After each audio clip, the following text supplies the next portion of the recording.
Anaraka vaovao ny fonina kosa sika manomboka eto andro lehibe ho an'ny Afrika mampaniela fitahina ambody fasina ny alady ho avy zao satria dia ankalazan'ny voka-dehibe izy ireo.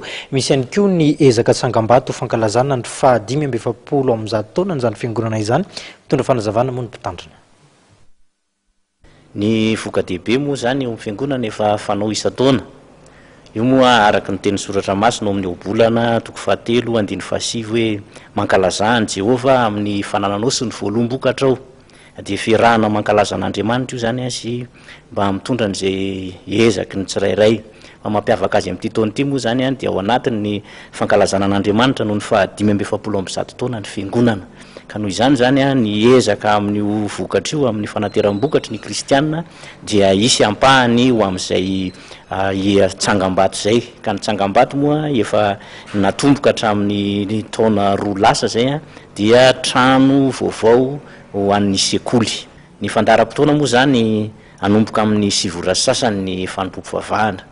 Ny aorianan'ny fanompoam-pivavahana moa zany dia eo ny fandraisan'ny tsirairay ny vokatra arak'izay hoentin'ireo kristianina moa ao ny manatitra ny vokatra ao ny mividy an'izany vokatra zany dia zay zany ny fandaharam-potoana. Ny fiara moa zany dia misy ny fiara iombonana ao amin'ny ex-solopry ny andraisana azy amin'ny 7 ora maraina.